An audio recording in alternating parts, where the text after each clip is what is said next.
When I walk into organizations, one of the things I see is people are measured only on their individual results. They get rewarded and they get promoted on whether they can drive revenue or whether they can turn out code. And what we're forgetting is the people we want to elevate are not just the ones who can produce individual excellence. They're the ones who elevate others. And most organizations don't have a clue how to measure them, let alone how to teach them. And I think that deserves a C-. Welcome to Meet the Leader. I am delighted to introduce you to Adam Grant. He is an organizational psychologist, Wharton professor, and best-selling author, most recently of the book Hidden Potential. And he is the most recommended author at Meet the Leader. How are you, Adam? Wow, that's a lot of pressure. It isn't. People love you, and we're so excited to have you. I wanted to get started with our Future of Jobs report that was just released this past month. There's a lot of really interesting things here about soft skills, which I know you have some opinions on and some thoughts on. One of the things that we talk about in the Future of Jobs report is that there's going to be an increased importance as we have geopolitical change, technological change, demographic change, and increased importance on leaders to manage that through soft skills. And defining soft skills is things like being analytical, being collaborative, being creative. And so what I wanted to do first off is if you can give workplaces a grade, Adam, how are we doing in terms of soft skills? C-. How so? I think we could be doing a lot better. I think when I walk into organizations, one of the things I see is people are measured only on their individual results. They get rewarded and they get promoted on whether they can drive revenue or whether they can turn out code. And what we're forgetting is the people we want to elevate are not just the ones who can produce individual excellence. They're the ones who elevate others. And I think that really goes to the heart of the kind of collaboration skills that you're talking about. And most organizations don't have a clue how to measure them, let alone how to teach them. And I think that deserves a C-. Have workplaces ever really prioritized the development of soft skills? We all talk about how much we value them and how great it would be if we had them, but have they ever truly prioritized them? I've definitely worked with some organizations that have prioritized soft skills. I think mostly that happens in human capital intensive industries. So I see that in consulting. I see it in tech very often, where you know that talent is irreplaceable. But I don't think it's something that sustains itself easily. I think that it's one of the first things that gets cut when we see an economic downturn or when the pendulum swings away from sort of talent having power. And I think that's not only a loss for people, it's also a loss for organizations. Because ultimately organizations are collections of people that are trying to solve problems and accomplish great things. And if you don't invest in developing the skills of those people, you're sort of shooting yourself in the foot. Do you think we'll ever do it? Do you think we will ever truly master soft skills? I know it's a moving target, but what do you think? I think my confident answer to that question is definitive maybe. I don't know. I think that in some ways, I think where we are right now, we used to see a lot of organizations put a premium on ability. So you try to hire the smartest people, you try to promote the people who are doing the best job. And I think that that's flying out the window as we speak. I think what the currency of success is now and moving into the future will be agility as opposed to ability. I think being able to anticipate change, adapt to it, lead it, is ultimately probably the soft skill that matters most. It's probably the question I hear most often from leaders. How do I lead change? How do I shift a culture? How do I get people to rethink their mindsets and their behaviors? And I think that we know that's important. We live in a world where the pace of change is accelerating. And in a dynamic world, you cannot rely on the best practices of yesterday. They were just built for an environment that doesn't exist anymore. So I think we need to be scrapping our best practices and trying to build better practices. I remember years ago, I was working with Google on a project and Larry Page had just come back in as CEO. And I asked him what his biggest fear was. And he said, my biggest fear for Google is that we're going to become a cultural museum, that we're going to take the artifacts and practices of the past and we're going to put them in a glass case and admire them and just, talk about how great yesterday was. And he said, we can't afford to do that. We need to smash the glass case and we need to invent new artifacts and new practices. And I think that's more true now than it was then. When we talk about sort of getting stuck in the past, there's this really fascinating anecdote that you have in your latest book, Hidden Potential. And it's about the surprising origin of the word soft skills and hard skills. Can you tell us about that? I even hesitate to use the word Like, I don't want to talk about soft skills if I don't have to, because they get stigmatized. Like, soft is weak. Nobody wants to define themselves based on something that sounds like it's not strong and tough. So I wanted to know, where did this term come from? Why are we sort of devaluing leadership and collaboration and agility? Turns out the United States Army is responsible for the term, but they didn't mean it the way we think they did. So back in the 1960s, they were trying to classify skills for soldiers. And they said, well, hard skills are anything that requires the use of metal, machines, guns, tanks.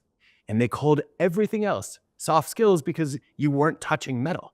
And therefore it was soft. But they saw them as vital skills. They said the most important thing we can do is actually teach soldiers how to lead and how to collaborate. I think that was unfortunate branding. I think there have been movements since then to say they're not soft skills. They're human skills. They're behavioral skills. They're vital skills. They're character skills. I don't care what we call them. I care that we build them. Absolutely. And I want to do sort of a funny little thing, a little game that I have invented. We'll see how it goes, right? I call it fire, retrain, promote. And these are going to be sort of classic parts of the traditional workday. And we're going to decide whether or not they're going to come with us into the future. So you're going to tell me, I'm going to give you a classic part of the workday, and you're going to tell me whether we should fire it, whether we can retrain it, whether there's any kind of potential there, or, whether we should promote it. Is there a way to kind of put it through and maybe even upgrade it? This is already my new favorite game. Okay. All right. So fire, retrain, promote the morning meeting. Retrain. How so? One morning a week. One morning a week. And why is that? Meetings are a huge time sink. On average, most people at work spend more than half of their time in meetings where very little gets done. And oftentimes people walk away more depressed than they were when they came in. I think the point of meeting is to bond, to learn, or to create. And we don't need to do that together every day. We need to do it together about once a week. Absolutely. Fire, retrain, promote the corporate ladder. The corporate ladder, I think I wanted to fire it for a long time. I think we probably need to retrain it. How so? There was a Stanford professor, Hal Levitt, who spent his whole career studying hierarchy. And he was all about trying to flatten hierarchies. And at the end of his career, he said, look, hierarchy is inevitable. We are creatures that need structure for efficiency. We need status to know whose opinions are worth listening to on particular issues where they have expertise or a track record of excellence. And trying to fight against that instinct is a fool's errand. What we should do instead is make sure that hierarchy is enabling as opposed to coercive. So what does that look like? I think one of the most interesting examples I've seen is at W.L. Gore. So Gore has a great track record of innovation, not just in their Gore-Tex fabric for winter clothes, but they've also invented guitar strings that can repel grit effectively, and dental floss. And they've really been able to do some disruptive work in unexpected areas. And I went to study them to try to figure out how are they doing that as a large organization. And one of the things I saw in action was, instead of a traditional ladder, they actually have a corporate lattice. So if you picture a crisscrossing structure of a lattice, the basic principle behind it is the reason that startups are so innovative is that all it takes is one yes to get a shot for your idea. Whereas in a corporate hierarchy, all it takes is one no to kill your idea. And Gore said, we want to invert that. We want to be more like a startup. So they created a lattice where anytime you have an idea, you can pitch it to anyone in the hierarchy above you. And if one person says yes to it, it gets a green light, and now you can begin to tinker on it. And I think that's a great way to make sure that pilots happen, that people end up experimenting and tinkering and ultimately innovating. And I'd like to see more of that. So I guess that means that the people at the top of the ladder ought to be looking for reasons to say yes, not just reasons to say no. Very good. Fire, retrain, promote the 5-day week. Fire the 5-day week immediately. Well, how so? What should we do instead? What should we, instead of 5 days, what should we do? Well, I think there's an emerging body of evidence suggesting that the 4-day work week may be an advantage for well-being and work-life balance without any cost to productivity. And in some cases, even benefits to productivity. Juliet Shore, I think, has done the most interesting work on this, partnering with companies across multiple countries and having them do trials and showing that people are spending a lot of their work time not focused. And I would rather have 4 focus days than 5 unfocused days, wouldn't you? Absolutely, absolutely. And I want to talk a little bit about, how else we can sort of change to reinforce a value of soft skills, right? How in all sort of parts of our professional experience, how can we reinforce these values? And so if we were going to rethink, you were saying, hey, we need to rethink how work actually works. I'm going to take you through a couple other things like what would this look like? A job interview. How should we be rethinking the typical job interview to make sure that we are actually finding out, can you collaborate? Are you an effective analytical thinker? What should we do, Adam? Oh, I have had so much fun with this. So I used to hire salespeople, one of my first jobs, and I would just interview them about their sales skills. And I will never forget a candidate who came in with a very unconventional resume. He was a math major and he built robots in his spare time. And it was immediately clear to me that this guy was not cut out for sales, but he was kind of interesting. So I decided to interview him. 45 minutes later, I came back and said, there's no way I can hire this guy. And I explained my rejection to our president by saying, look, he didn't even make eye contact once in a 45-minute interview. This guy's not going to be able to sell. He doesn't know how to build relationships. And our president looked at me and said, Adam, you realize this is a phone sales job, right? There is no eye contact. Did not even cross my mind. It was a classic case of falling victim to confirmation bias. I expected him to be bad at sales.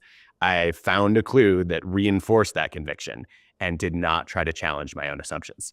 So then the opportunity was to rethink how I interviewed. And I said, instead of just talking to him, I should give him a chance to demonstrate his soft skills. I ended up asking candidates to sell me a rotten apple because I figured if you can sell that, you can sell anything. And I wanted to look at how able you are to improvise, how creative you are on the spot. Can you make a connection with somebody who's not interested in the product that you're trying to sell? I'll never forget, I demoed this with a colleague and we had lots of people sell rotten apples to us. And one candidate came in and said, okay, look, this may look like a rotten apple. It's actually an aged antique apple. You know the saying, an apple a day keeps the doctor away? Well, you only have to eat one of these a week because the nutrients have been developed. And you can plant the seeds in your backyard and grow an apple tree, and my price is cheaper than if you bought them in a store. I had some honesty and ethics concerns about that candidate, but I hired him. He ended up being our highest performing salesperson, and it was the math major who built robots in his spare time. It didn't matter that he didn't make eye contact. He was great at problem solving and relating to the customer's perspective. And I think what that taught me is two things. Number one, we need to give people demos. Figure out the skills that are most critical for the job, and then give people a challenge where they can showcase those skills. That's where you really get to see their capabilities. And then secondly, if the first interview doesn't go well, give them a do-over. It's not how they perform in the first interview that ultimately shows their agility. It's how well they learn and progress from what didn't go well in the first interview into improvement in the second interview.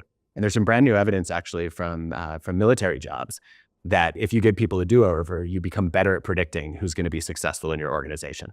Oh, it's amazing. And what about promotions? How would we rethink the skills or how people get selected for promotions with soft skills in mind to, again, reinforce the importance in an organization? I think that so many people are promoted on the basis of confidence rather than competence. There's research on what's called the Babel effect, which shows that the person who commands the most airtime in a meeting is the most likely to rise into a leadership role. And that is not the person you want to elevate. That person is more likely to be a narcissist than a servant leader. So how do we change that dynamic? What we do is we start to look at what is the impact of your work on other people.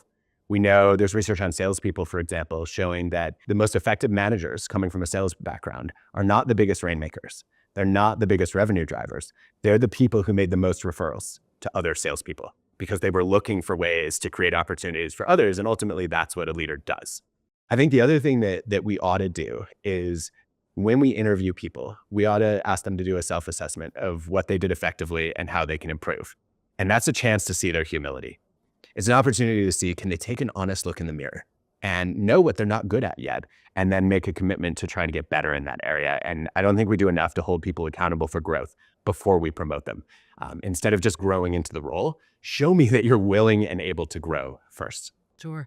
You wrote in your book, Hidden Potential, that a lot of times achievement is really about being a freak of nurture rather than a freak of nature, right? You need to practice at these things we want to get better at. And sometimes we're not thinking about practicing at collaboration, creativity, and analysis. How can we practice at nurturing and at these different soft skills as work becomes a lot more task driven? A lot of people around here today are talking about tasks as opposed to how we actually collaborate.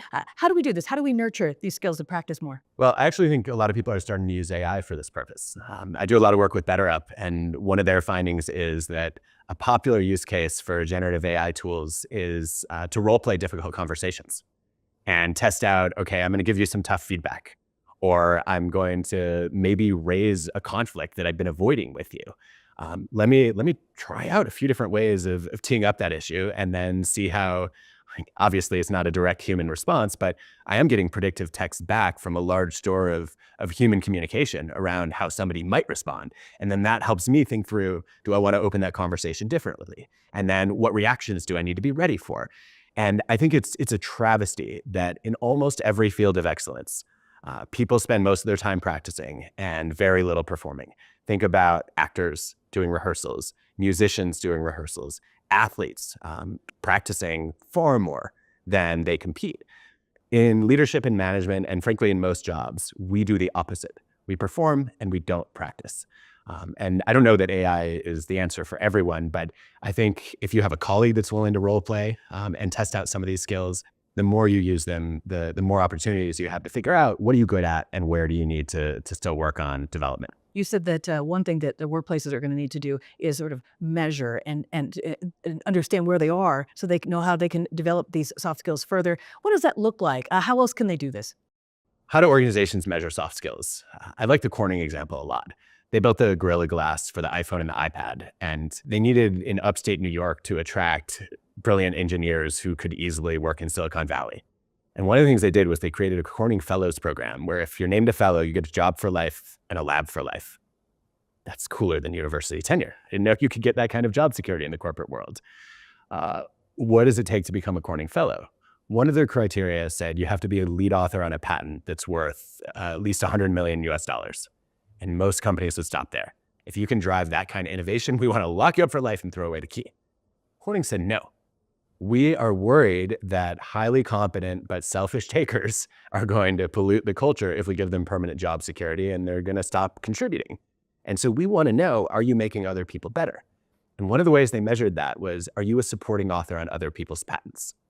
I think this was ingenious because in their world, it often takes 8 or 10 years to get a patent. And so there are not a lot of people who are like, hey, Linda, I'm going to pretend to help you for the next 9 years in the hopes you will reward my fake generosity by making me author 32 on your patent application. It's the people who day in and day out are sharing their knowledge, helping to solve problems, connecting dots across silos, who ultimately end up earning those later patent authorships. And Corning said, importantly, you got to do both. You have to show you can drive your own success. You also have to show you can make other people successful. And so the question I would ask to leaders is, what is your equivalent of later patent authorship? How are people not just being nice or indiscriminately generous, but actually adding value in ways that advance the mission? Measure that behavior, and those are the people that you want to promote. We have a lot of research that is, again, talking about how there's going to be a focus on tasks. In fact, maybe some experts, I had one economist tell me this week that there's going to be maybe more focus on the growth of tasks as opposed to the growth of jobs in some sectors. So my worry, and you tell me if I'm just being a worry wart here, Adam, do you think that this will drive an even larger gap with soft skills, that maybe leaders will focus only on tasks, especially right now with AI? We have not gotten to the point where we are using AI in most workplaces beyond sort of like helping me summarize a meeting. How do we, we aren't using it to collaborate quite yet. That's maybe the third phase. We're at phase 1. So do you think this task focus will drive a larger gap with soft skills? Maybe. I think more and more people are going to have jobs that look more like the gig economy, right? Where instead of just a job description that's designed for one person, you cobble together a series of different tasks that may end up with a job that looks nothing like what your peers are doing. And I think that's a good thing. It enables what my colleagues Amy Resnesky and Jane Dutton have called job crafting, to say, look, you should be an active architect of your job. Instead of managers mass customizing work, you know best what your passions are, what some of your hidden strengths are, and what your values are. And you should be bringing those into your job. And we want to give you the autonomy to do that. Actually, Amy and Justin Berg and I published some research in the last couple of years showing that we don't just need people to think flexibly about their own skills, right? That's traditional growth mindset. It's also important to teach people to think flexibly about their jobs, to say, look, this is not a static, fixed set of tasks. You can expand tasks to become a bigger part of your day than they were if you enjoy them and excel at them. You can try to minimize them or offload them to AI if they suck the joy out of your workday. But also, let's not limit your job to tasks. Let's also think about interactions as a basic building block of your work. Who do you meet with on a regular basis? Who do you seek expertise from? Are you limited to your inner circle of strong ties? Are you branching out to your weaker ties who travel in different worlds and know different things and can open up access to new ideas? If you think about adjusting those interactions as part of the job, not just the task, you're a lot more likely to both build and leverage the soft skills that we need. I think that the other thing that jumps to mind when it comes to the rise of tasks as an area of focus is I think that we used to promote people who were basically fact collectors.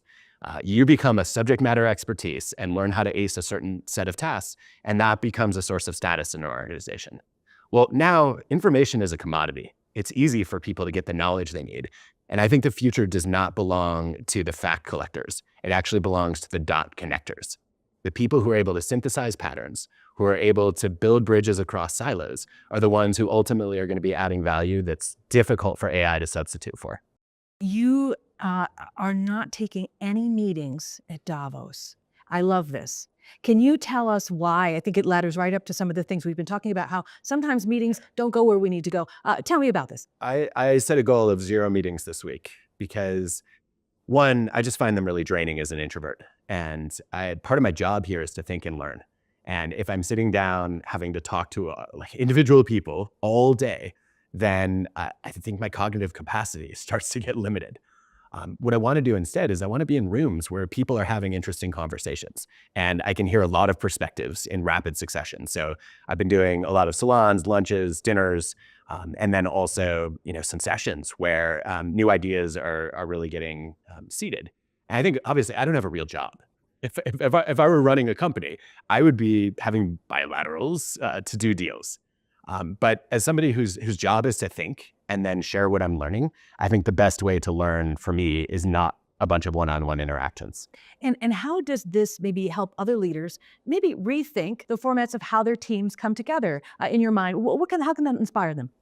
In Quiet, Susan Cain wrote about what she calls the new groupthink, which is the belief that 2 heads are always better than 1 and 5 heads are always better than 2. And empirically, that's just false. If you look at research on creativity, for example, if we had a group of 5 people together brainstorming, if instead we had let them work alone, separately, in different rooms, we would have gotten more ideas and also better ideas. What goes wrong in group brainstorming? I think a lot of people have lived it. There's production blocking. We can't all talk at once. Good ideas get lost. There's ego threat. I don't want to look like an idiot. So I bite my tongue on my most unconventional ideas. And then there's conformity pressure, which I've come to think of as the HIPPO effect. HIPPO is definitely my favorite acronym. Stands for the highest paid person's opinion. As soon as that is known, people want to jump on the bandwagon, and then you can say, goodbye diversity of thought, hello groupthink. That's the bad news. Good news is there's a simple workaround that's been studied for years. It's called brain writing. All you do is you give people a problem or a prompt in advance. You let them generate their own ideas independently. And then ideally you keep them anonymous and you have everybody do a separate rating of the potential of that idea. At that point, having gotten independent idea generation and judgment, you bring the group together to evaluate and refine. And what we know is that individuals have more brilliant ideas than groups. They also have more terrible ideas than groups because they're too close to their own ideas to judge them objectively. And often people are like, well, this is my idea. How could it not be genius? And they need somebody who has a little bit of distance to help them assess it. So what we want to maximize individual variety. Individuals excel at creativity. And then we want to bring in the wisdom of crowds with group judgment. And I think that what that means concretely for a lot of people is you're spending less time in counterproductive meetings, more time really thinking through important ideas and then benefiting from the perspectives of colleagues who have also spent time thinking as opposed to just pontificating and talking out loud without having necessarily done any processing. Some people might know this, but you were a professional magician in college. And so there's a wonderful anecdote in Hidden Potential about this. But tell me a little bit about that. Tell me about working as a professional magician in college. What does that look like? It mostly looked like doing weddings and awkwardly approaching people and saying, "Do you want to see a magic trick?" And then wondering whether they're honest when they say yes.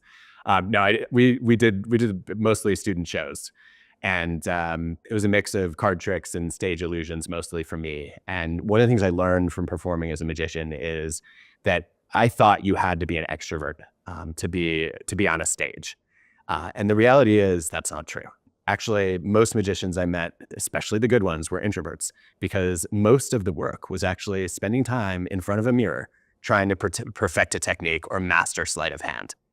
And extroverts did not want to spend that much time alone. And it was pretty helpful for me as at the time I didn't know I was going to become a professor and a public speaker, but I think it was early training in realizing that I could learn to perform even if my natural impulse was not to be the center of attention.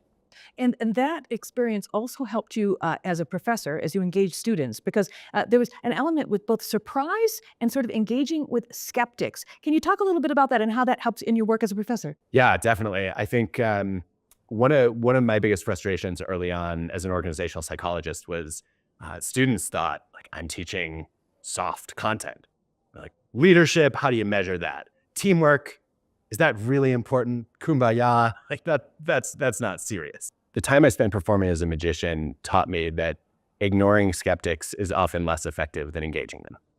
And so I thought what I would do is I would actually present some of the more interesting findings in our field, only I wouldn't tell what the result was. And I would have the students guess what they think is going to come. So a favorite example is you can measure CEO narcissism as a predictor of financial returns that companies get. This has been done in a lot of studies over the last 15 years. And instead of just saying, here's how you measure it, and here's the average impact on company performance, I pose the question to the students. And I say, how would you measure whether your CEO is a narcissist without ever meeting her or him? And they all do their independent brain writing first and jot down their ideas. And then I call on people. And the classroom, even with 80 or 100 people in the room, almost never anticipates all the measures. They don't think to look at the company's annual report and measure the size of the CEO's photo and whether the CEO is photographed alone or with other people, which turns out to be one of the valid indicators. The narcissists, they have bigger photos of themselves and they're more likely to be pictured by themselves, sending a clear message. I am the most important person in this company. It is all about me. They don't think to measure the size of the CEO's signature. Narcissists actually represent their names bigger. And they often don't think to measure relative pay. So in one study, the average CEO made about 2 to 2.5 times the annual compensation of their number 2 highest paid executive in the company, usually the CFO. The average narcissist made 7 times the annual compensation, feeling entitled to take more since they think they're the sole driver of the company's success.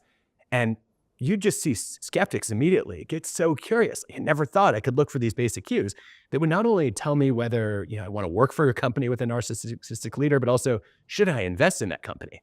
And then I also pose the question, what's the average impact on organizational effectiveness? Some people make a prediction that narcissists drive great results. They think of innovators being bold and confident, and they think that's necessary. Other people say, no, narcissists actually destroy cultures. They're extremely cutthroat. Sometimes they license unethical behavior, and we have that debate. And then the question is, what did the data show? And the data show, on average, that both groups are right. That narcissists drive not average better or worse performance, but more extreme, volatile returns. They're more likely to win big. They're also more likely to lose big. And then we talk about some of the Chatterjee and Hambrick research on software companies. We talk about some evidence on banks in the financial crisis, where if you had a narcissist at the helm, you actually recovered more slowly because you tended to have riskier policies, and then you were slower to admit that you made a mistake. Because if you're a narcissist, you don't make mistakes. Anyway, that's an example of, let me talk to you about what we're trying to study, the questions we're asking, and let's see how smart you are. Can you figure out how to measure these things and what outcomes they predict? And the answer is almost always, no, I couldn't. And that means I have something to learn. And is teasing out questions or even a little sort of frisson of doubt, is that maybe helpful for leaders to think about as they are promoting analysis and experimentation? Yeah, I think that a lot of leaders have been promoted on the quality of their answers. But ultimately, their success as leaders is going to be dependent on the quality of their questions. My colleague Bob Sutton loves to measure what I think is one of the best indicators of leadership skill, which is the ratio of statements to questions that you make. And I think that if a lot of leaders were to do that analysis, and I've seen it firsthand, they would find that the ratio that they have of statements to questions is far higher than appropriate. I don't even want it to be one-to-one. I want you to ask 2 or 3 questions for every statement that you make, because as a leader, part of your job is to try to figure out what are the threats and opportunities that are on the horizon, and then how do I leverage the best ideas around the room. Too many leaders insist on being the smartest person in the room. I think great leaders try to make the room smarter. What's a book you'd recommend? I actually have a few right now. Brand new, Calling In by Loretta Ross. It's my favorite book on how to fix cancel culture. Validation by Caroline Fleck. She's a therapist who studies how to make people feel seen and heard. And the skills she teaches, I think, are as important for leaders and employees as they are for people at home, managing friendships and parents talking to their kids, and even maybe husbands and wives and partners. And then one other that I loved, I'm a little biased on this one. My wife, Allison Sweet Grant, has a novel called I Am the Cage. And it is a profoundly moving look at how our past trauma shapes our future and how we can rewrite our stories. Is there a piece of advice that you've always been grateful for? I think one of the best pieces of advice I ever got was from one of my psychology professors, Ellen Langer, who said, if you're ever agonizing over a decision, stop worrying about making the right decision and instead focus on making the decision right. She said, if you're really torn, there is not a correct answer up front, ex ante. All you can do is commit to the option that seems to align with your values and then try to turn that into a good decision. And I think that saved me a lot of hours of analysis paralysis. Very good. We are almost done. We're going to do a little bit of a rapid response to sort of tie us up here, Adam. I'm ready. So what it's going to do is I'm going to have you fill in the blanks, right? So we'll start with coffee or tea? Tea. I've never had a sip of coffee. Very good. Biggest work pet peeve? Oh, there's so many. Current pet peeve, work spouses. You are not married to someone at work. I'm sorry. I love it. What's your go-to karaoke song? Oh, I'm not allowed to sing karaoke. I have no rhythm. The best thing that you've stopped doing? I actually have a whole to-don't list. So I don't scroll on social media. I don't turn on the TV unless I already know what I want to watch. And I don't look at my phone in bed. And how do these boundaries help you? They make me less miserable and also give me a lot more free time. And then a habit you can't work without? A habit I can't work without. Oh, there's one habit I can't work without. Running 5 to 10 minutes late for almost everything, unless there's a whole room or bigger depending on me. And the biggest challenge that you see for 2025? The biggest challenge for 2025 is everyone knows that AI is going to turn the world upside down, and no one is doing enough experimentation to figure out how. Very good. Thank you very much, Adam. For more video podcasts, please go to the World Economic Forum's YouTube page. And for more podcasts and transcripts, go to the World Economic Forum's website at wef.ch/podcasts.